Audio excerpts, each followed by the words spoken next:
What's good, y'all? It's your boy UV back again with another G35 video. Hope y'all having a blessed day. And the sun's out a little bit today, but today's video is a special video because I've been thinking to myself, how can I upgrade the content with the G35?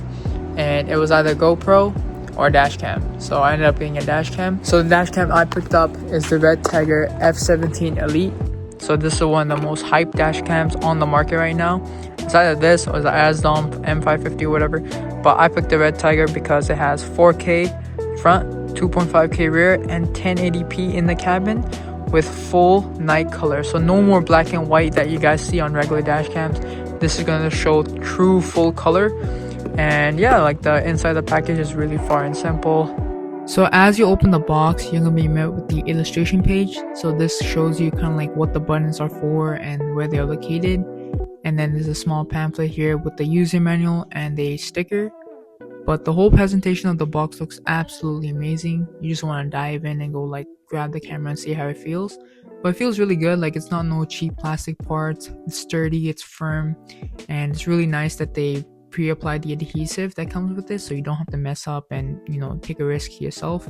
And same thing for the rear dash cam. It's really compact and really nice. It feels good, which is really nice, and also pre-applied with adhesive. And they also give you a box with your rear cable management and a sticker, and another box for your front cable management and a trim piece tool, which is extremely helpful. Anyways, no more talking, let's get right into the install video. Sitting in your passenger side, you want to locate your power outlet. So take this part out.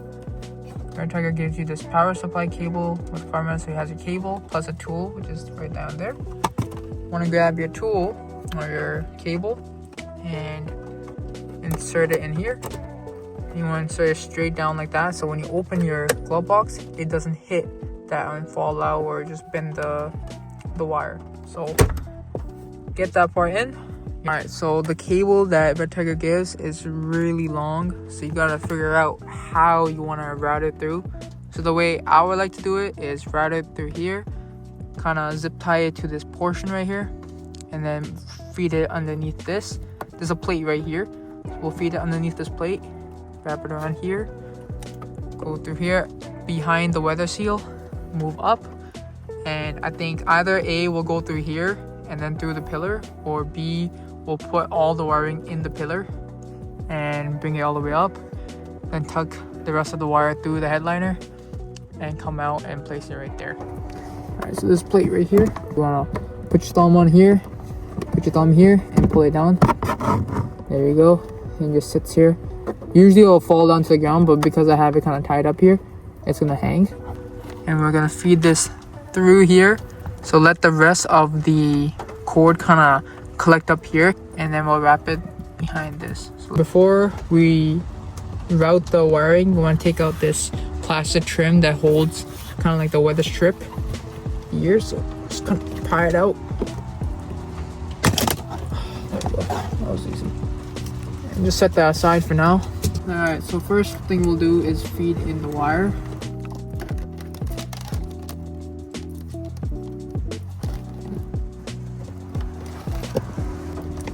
Connect it back in here. There we go. These are two very small clips, so it has some slack, kind of this much. So when you open this, nothing kind of hits. You're good. So we get over here and we start kind of pulling on this weather strip here. There you go.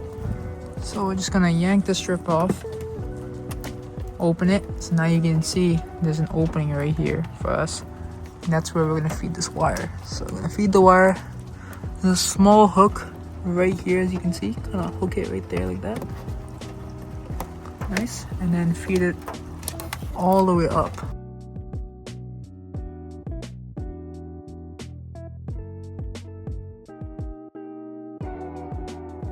So just make sure to pat everything down and make sure everything's kind of locked into place. So with this weather strip installed, you don't got to worry about no rain getting into your wires. So the next step is to take out the A pillar, and the only way you can take it out is by removing the weather strip first. So let's start doing that.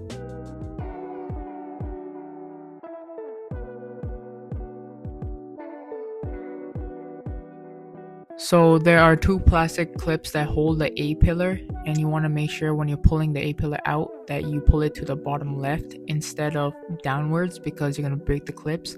So just be extremely careful when you're doing this, as this is a only one shot type of thing.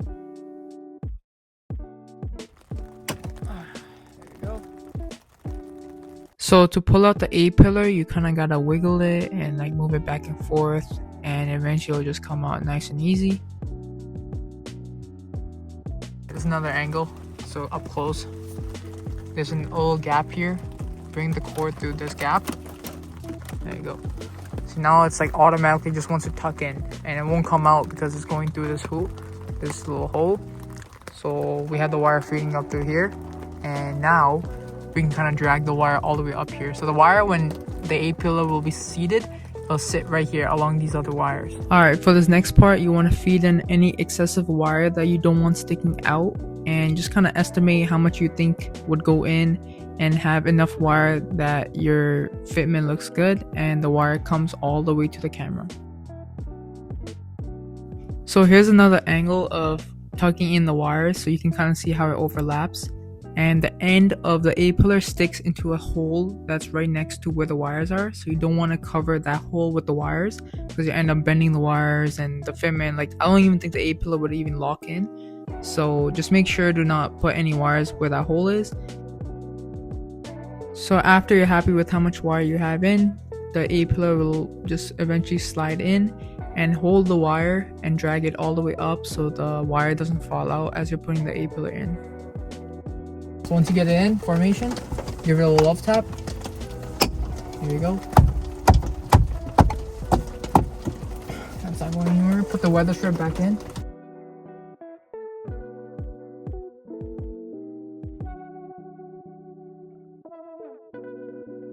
So after that, you want to put back the trim piece that we originally took off, and just align the slots with the tabs and put it back into place. So a rundown of the fitment looks like this, as there's a little bit slack here, and the line goes through here behind that, right behind the weather strip, and it continues to go up behind the A-pillar, and you can see how clean the fitment is. There's no wire sticking out, but the only wire sticking out right now is this, but this can be easily solved by putting it underneath the headliner. So when it's time to install the dash cam, you want to clean the mating surface of the windshield, and then put that electrostatic sticker on top. Peel the adhesive off the dash cam and stick it to the sticker, and just be very careful with this process. You only have one shot, but you can also see how nice the wires are tucked in under the headliner. So the wire that they give for the rear is extremely long, so you can kind of like plug it into your camera and kind of estimate where you want. So for me, here is too high because you'll see the passenger. It's up to you if you want to see the passengers, but the sweet spot is right here in this middle line. Right here, so to see. Right here is the sweet spot where it shows much of the back and just kind of like the hair follicles of the passengers. So I think that's my sweet spot. So the cable management for the rear camera is going to be the exact same, but just replicated on the left side. So you want to just do the same thing that you did on the passenger side on the driver's side.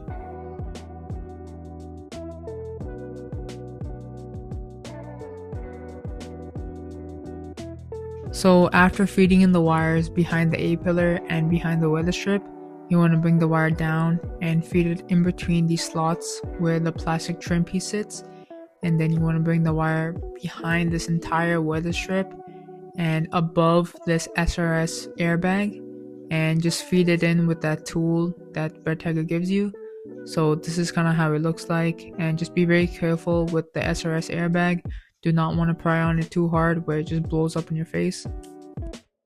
So after that, you want to grab the sticker and then clean the windshield all up, and then put the sticker onto the windshield, and then peel the adhesive off the camera, and then stick the camera to the sticker. And just be very careful with this process because, again, you only have one shot to do this, so don't mess up. And if you have any wires sticking out, you can always tuck them back into the headliner. After setting up your dash cam to the front and also in the back, you want to turn on the ignition. And we're about to see how, like, yeah, if you see that blue light, that means you're good, you have power, and it'll boot up in like a couple seconds.